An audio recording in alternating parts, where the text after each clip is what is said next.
Hi, and welcome to Sewing Bites. Today we're going to thread we're going to set up our Juki MO654 for rolled hem. You can use these same instructions for the MO655 and for the 644. So right now it is set up for 4-thread overlock. And you can see it sews 4-thread overlock beautifully. But we want to do a rolled hem. So the first thing we're going to do is take out our left needle, and that is the yellow thread path.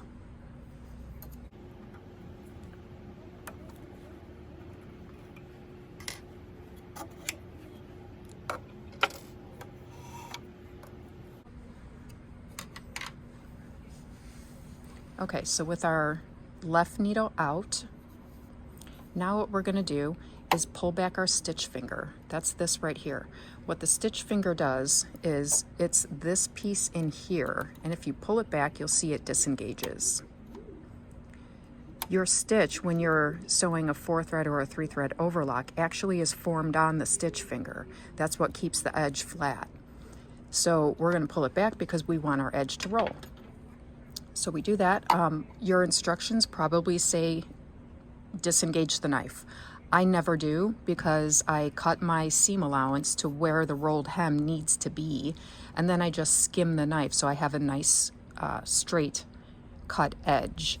The other reason why is because if you look away from your sewing or something and you accidentally push that fabric toward the loopers, your upper looper can pierce the fabric and you'll possibly break your upper looper.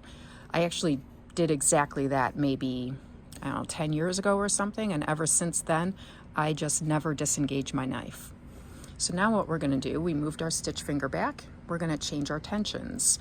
So on this machine I'm going to leave my upper looper at 4.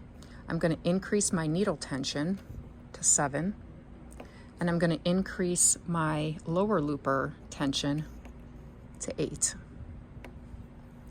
Then I'm going to change my stitch length to 1, and my differential feed is going to stay at neutral, and that's because I'm not going to put a rolled hem on knit, so it's not likely to stretch it out.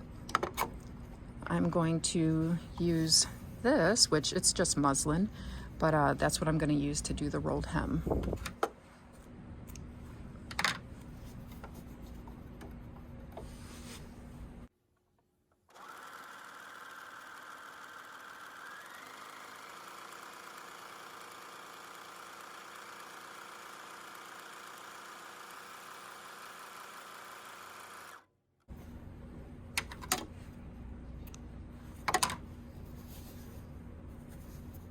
And that looks really good. So you can kind of see a little bit of the red, but I think that's simply because it's red on muslin, but that looks really good.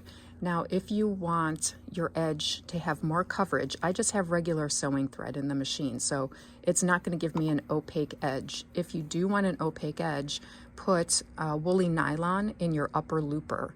And the easiest way to get woolly nylon in your upper looper is to cut the upper looper thread, tie your woolly nylon onto that thread and pull it through, because it's kind of hard to thread woolly nylon. So I'll go ahead and do that and show you the difference.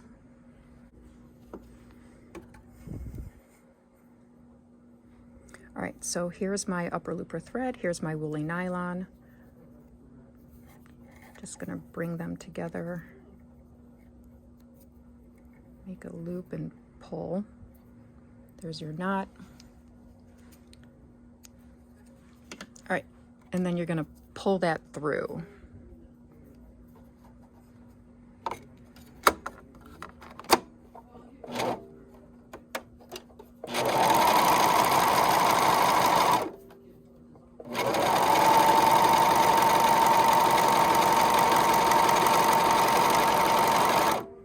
Okay, so I just sewed it through because pulling it through it's kind of hard sometimes.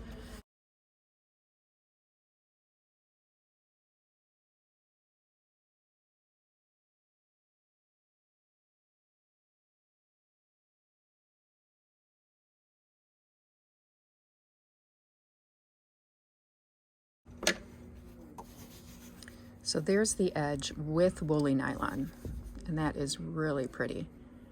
And I can see quite a bit of red on there. And if it were all the same color, I don't think I would care, I would leave that. But if you wanna pull that upper looper thread over a little more, we're gonna decrease the tension on our upper looper to 3. And then let me try that again and let's see how that looks.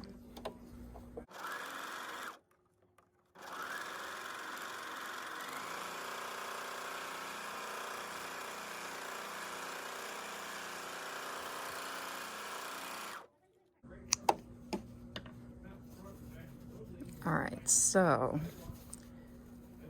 I don't like that. That looks messy. See how it looks better where when I had my upper looper at 4? So I'm gonna put that back up there, and instead what I'm gonna do is put my needle thread at 8. And that's going to help pull the upper looper thread over a little more. So let's try that again and see where we are, what that looks like.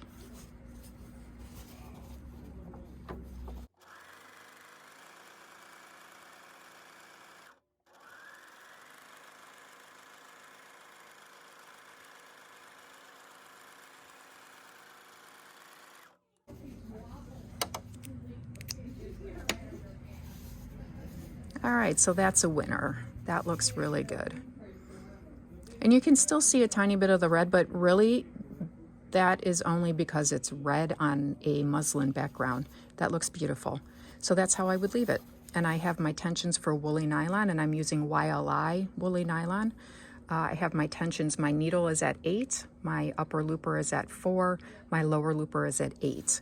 And then the only difference when I did it with regular sewing thread, which is this one, that one, the only difference was that I had my upper looper, or I'm sorry, my needle thread was at 7, I think.